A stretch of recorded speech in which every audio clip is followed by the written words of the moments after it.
Good morning students. आज के lecture का जो टॉपिक है वो है डेटाबेस कंस्ट्रेंट्स। तो कंस्ट्रेंट्स होते क्या हैं? तो सबसे पहले तो हम लोग ये जो शब्द है कंस्ट्रेंट, उसके मीनिंग को हम जाने समझें कि ये इंग्लिश का जो ये शब्द है कंस्ट्रेंट, उसका मीनिंग क्या होता है। कंस्ट्रेंट का मीनिंग होता है रूल, है ना, रूल, नियम। जैसे कि if a samosa plate is of ₹20 then you have to pay ₹20 to the samosa seller. भाई, अगर आप समोसा खाने गए हैं और वहाँ पर यदि समोसे की जो कीमत है वो यदि 20 रुपये पर प्लेट है तो आपको 20 रुपये देने ही होंगे। ओके, तो ये एक रूल है भाई। उसी तरीके से if your parents set the rule that in night you can't go outside for party और एनीथिंग एल्स, अगर आपके पेरेंट्स ने बोला है कि नाइट में आप घर से बाहर नहीं निकल सकते हैं तो आप नहीं निकल सकते हैं, तो ये भी एक रूल है। तो ये हम कह सकते हैं ये कंस्ट्रेंट है। ओके, समोसा की दुकान में कंस्ट्रेंट है भाई, आप एक प्लेट को 20 रुपीज़ लेंगे। उसी तरीके से अगर पेरेंट्स ने कंस्ट्रेंट सेट करके रखा है, रूल बना करके यदि उन्होंने रखा है, तो आप उसको वायलेट नहीं कर सकते हैं, आप उसके अगेंस्ट नहीं जा सकते हैं। और उसी तरीके से देखिए, आप लोग सारे के सारे debit card, ATM machine use करते हैं, वहाँ से आप ट्रांजैक्शंस करने के लिए उसमें आपको अमाउंट डिपॉजिट करने होते हैं, वहाँ से आपको अमाउंट विड्रॉल करने होते हैं। तो आपको क्या पता है, वहाँ पर भी रूल होता है। क्या रूल होते हैं? देखिए, कंस्ट्रेंट होते हैं। जैसे कि अगर मान के चलिए आपका एसबीआई का जो डेबिट कार्ड है वो क्लासिक या मैस्ट्रो डेबिट कार्ड है, तो आप मैक्सिमम 20,000 रुपये निकाल सकते हैं।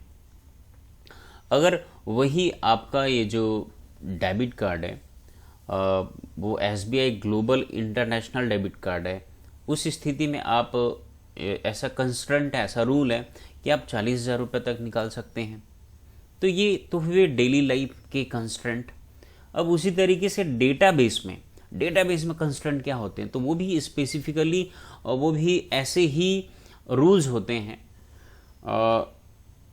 जिनको आप तोड़ नहीं सकते हो, जिनके अगेंस्ट आप जा नहीं सकते हो। फॉर एग्जांपल, अगर किसी कॉलम में आपने एक नॉट नल करके एक कंस्ट्रेंट होता है, अगर किसी कॉलम पे आपने नॉट नल कंस्ट्रेंट आपने सेट किया, तो आप उसकी वैल्यू को खाली नहीं छोड़ सकते हैं, आपको उस कॉलम में कोई ना कोई वैल्यू इंसर्ट करने होंगे।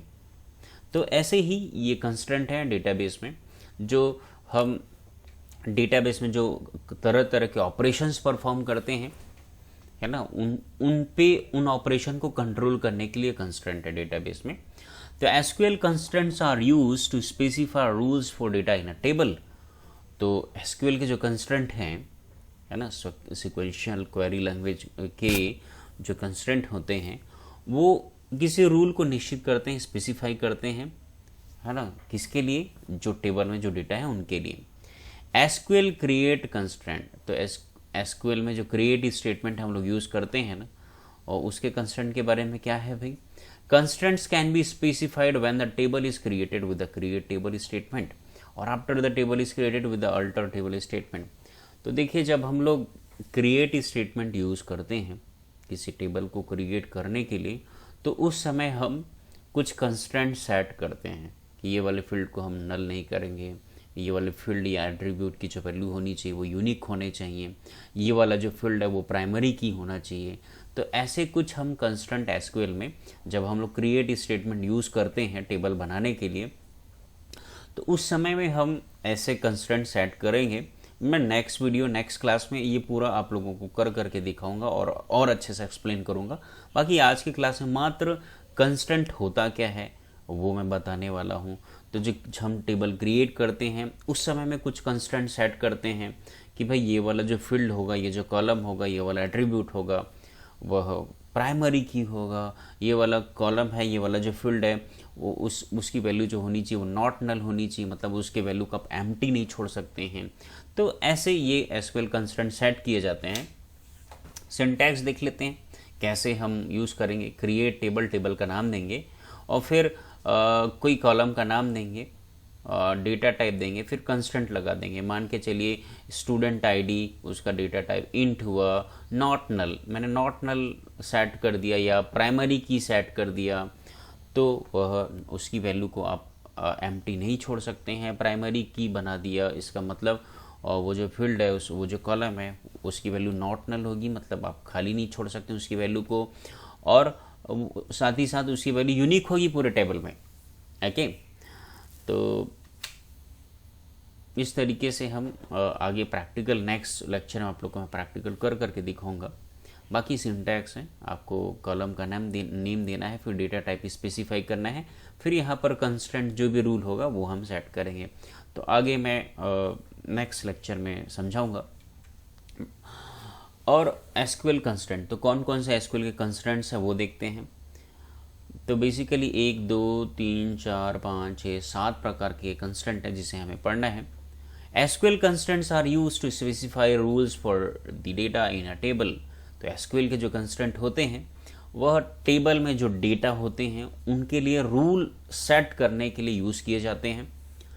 Constraints are used to limit the type of data that can go into a table. तो ये जो कंस्ट्रेंट होता है डीबीएमएस में, एसक्यूएल में, वह मान के चलिए किसी टेबल का डेटा टाइप हमने अगर इंटीजर स्पेसिफाई किया है तो उस कॉलम में आप कोई स्ट्रिंग वैल्यू या वैर कैर डेटा टाइप वाला वैल्यू इंसर्ट नहीं कर सकते हैं। तो इस तरीके के कंट्रोल मैकेनिज्म करने का काम करता है ये SQL constraint. This ensure the accuracy and reliability of the data in the table. Constraint जो है वह टेबल में जो डेटा जो हो वो एक्यूरेट जाएं। मतलब अगर आपने स्पेसिफाई किया है स्टूडेंट का रोल नंबर, तो वहाँ पर नेम तो आप इंसर्ट नहीं कर सकते हो, भाई हमको एक्यूरेट डेटा चाहिए। तो ये जो एसक्यूएल जो कंस्ट्रेंट्स हैं वो टेबल में जो डेटा हम इंसर्ट करते हैं वो एक्यूरेट हो, तो उसके एक्यूरेसी को ये तय करता है। और साथ ही साथ reliability of the data, reliability of the data it means what, विश्वसनीयता है ना, डेटा की विश्वसनीयता। यदि मैंने अकाउंट में अगर मेरे सफिशिएंट बैलेंस है, अगर 10,000 बैलेंस है और मैं 15,000 अगर बैलेंस निकाल रहा हूँ, तो वो बिल्कुल बता देना चाहिए कि आपके अमाउंट में भैया सफिशिएंट अमाउंट नहीं है, आपके अकाउंट में उतने अमाउंट्स नहीं हैं। तो रिलायबिलिटी, तभी तो हम विश्वास कर पाएंगे भाई बड़े बड़े बैंकों पर कि हमने अगर जो जितने अमाउंट हम वहाँ डिपॉजिट कर रहे हैं वो सेफ है, कहीं इनवैलिड ऑपरेशन तो ना हो जाए। तो ऑपरेशंस के रिलायबिलिटी, हमारा जो डेटा है वो रिलायबल हो और साथ ही साथ एक्यूरेट हो, वो तय करता है ये एसक्यूएल के जो कंस्ट्रेंट है वो। If there is any violation between the constraint and the data action, the action is aborted. और जब कभी भी हम अगर उन कंस्ट्रेंट को हम वायोलेट करेंगे, अगर उसको हम उसके अगेंस्ट जा करके कोई ऑपरेशन करने की कोशिश करेंगे, तो बिल्कुल वो जो एक्शन है, वो ऑपरेशन है, उसे अबॉर्ट कर दिया जाएगा। एक एग्जांपल के थ्रू में अगर मैं बताऊं तो आपके अकाउंट में 10,000 रुपीज है और यहां पर एक कंस्ट्रेंट सेट किया जाता है कि अगर जो विड्रॉल अमाउंट है वो लेसर होगा total amount in the account, तब ही विड्रॉल ऑपरेशन होगा। मतलब अगर मैं 10,000 रुपये है और 7,000 रुपये निकालूंगा तब तो विड्रॉल हो जाएगा। लेकिन अगर मैं अमाउंट है मेरे अकाउंट में 10,000 रुपये और मैं 15,000 रुपये वहाँ से विड्रॉ करूँ, तो भाई यहाँ पर क्या हो रहा है, विड्रॉल जो अमाउंट है, the amount to be withdrawn withdrawal, वो ग्रेटर हो रहा है, 15,000 ग्रेटर है भाई, आपके अकाउंट में 10,000 रुपीज़ और 15,000 रुपये निकाल रहे हैं। तो इस समय क्या होगा, यहाँ पर डीबीएमएस जो है उस ऑपरेशन को अबॉर्ट कर देगा। अबॉर्ट मतलब होता है रोक देना। चूंकि हम यहाँ जो कंस्ट्रेंट सेट किया गया है, जो रूल बनाया गया है कि अगर आप ज़्यादा अमाउंट निकालने की कोशिश करेंगे जितने अमाउंट आपके अकाउंट में है उससे, तब क्या इस स्थिति में क्या होगा, अबॉर्ट करो, ऑपरेशन को अबॉर्ट कर दो, उस ऑपरेशन को वहीं पर रोक दो। तो कंस्ट्रेंट को जब हम वायलेट करेंगे तो ऑपरेशन को अबॉर्ट कर दिया जाता है। Constraints can B column level और टेबल लेवल। ये जो कंस्ट्रेंट है तरह तरह के, वो हम किसी टेबल में अप्लाई कर सकते हैं या किसी स्पेसिफिक कॉलम में अप्लाई कर सकते हैं।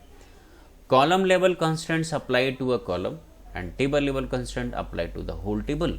और जो कंस्ट्रेंट हम सेट करेंगे, अगर हम किसी स्पेसिफिक कॉलम के लिए सेट करेंगे, जैसे कि इस कॉलम में जो वैल्यू है वो 1000 से ज़्यादा इंसर्ट नहीं होने चाहिए, तो भाई उस कॉलम में बिल्कुल 1000 से ज़्यादा उस कॉलम में वैल्यू इंसर्ट नहीं होंगे। उसी तरीके से यदि हमने कोई कांस्टेंट सेट किया किसी टेबल लेवल का, तो वो जो कांस्टेंट है, वो जो रूल है, वो उस पूरे टेबल पर अप्लाई होगा, उस पूरे टेबल के लिए सेट होगा। और एसक्यूएल में जो जो कंस्ट्रेंट हमको पढ़ने वो कौन कौन से हैं? Not null constraint. Ensure that a column can not have a null value. Null का अर्थ होता है खाली वैल्यू। अगर किसी कॉलम को आपने जब आप टेबल क्रिएट करते हैं और टेबल क्रिएट करते समय आपने किसी कॉलम को नॉट नल सेट किया, तो उस कॉलम में कोई भी आप एम्प्टी वैल्यू, खाली वैल्यू आप नहीं रख सकते हो। आपको इसमें कोई ना कोई वैल्यू को इंसर्ट करना पड़ेगा। आई बात समझ में? Unique ensures that all values in a column are different. और यदि किसी कॉलम को आपने यूनिक स्पेसिफाई किया, यूनिक कंस्टेंट उसके लिए सेट किया, तो उसके सारे वैल्यू जो होने चाहिए वो अलग अलग होने चाहिए, यूनिक होने चाहिए। सेम वैल्यू उस कॉलम में आप इंसर्ट नहीं कर पाओगे। प्राइमरी की, यदि आपने किसी फील्ड को या किसी कॉलम को आपने प्राइमरी की बनाया, तो उसकी वैल्यू जो होनी वो दो कंडीशंस वहां पर चेक होंगे। क्या? नॉट नल और यूनिक। तो अगर आपने किसी फील्ड को, किसी कॉलम को प्राइमरी की आपने सेट किया, प्राइमरी की उसको स्पेसिफाई किया, प्राइमरी की कंस्टेंट आपने अप्लाई किया, तो उस कॉलम के सारे वैल्यूज यूनिक होने चाहिए। मतलब जैसे ही आप उसमें अगर आपने डुप्लीकेट वैल्यू अगर आपने उस कॉलम में इंसर्ट किया, तो वहां पर आपको एरर दिखा देगा, वो एक्शन होगा ही होगा नहीं। क्यों? क्योंकि आपने उस कॉलम को क्या सेट किया है? प्राइमरी की।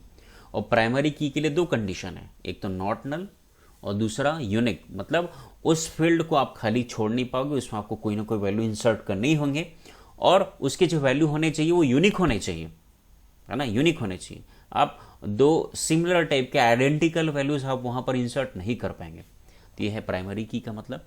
फॉरेन की, फॉरेन की मैंने आपको लास्ट क्लास में बताया था कि यदि एक टेबल का जो कोई फील्ड है ना, एक टेबल का जो कोई फील्ड है वो दूसरे के लिए प्राइमरी की बन जाए, तब भाई वो जो फील्ड है वो दो टेबल के मध्य में क्या कर रहा है? एक रिलेशन को एस्टैब्लिश कर रहा है। तो यदि आपने किसी फील्ड को फॉरेन की बनाया, तो वो इनवैलिड ऑपरेशंस, है ना, इनवैलिड ऑपरेशंस जिससे दो टेबल के मध्य जो लिंक हो वो अगर डिस्ट्रॉय हो रहा हो, वो नष्ट हो रहा हो, तो ऐसे सिचुएशंस है ना, डिस्ट्रॉय ना हो करके ऐसे एक्शंस को प्रिवेंट करने के लिए, बचाने के लिए ये फॉरेन की बनाए जाते हैं। Check ensures that the value in a column satisfy specific condition.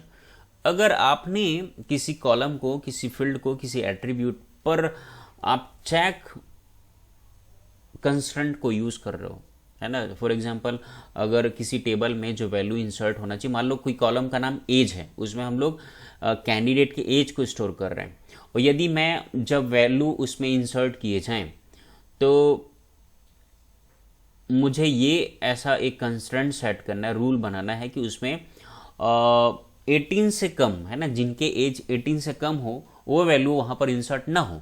तो उस स्थिति में इस चेक कंस्ट्रेंट का यूज किया जाता है। Default set a default value for a column if no value is specified.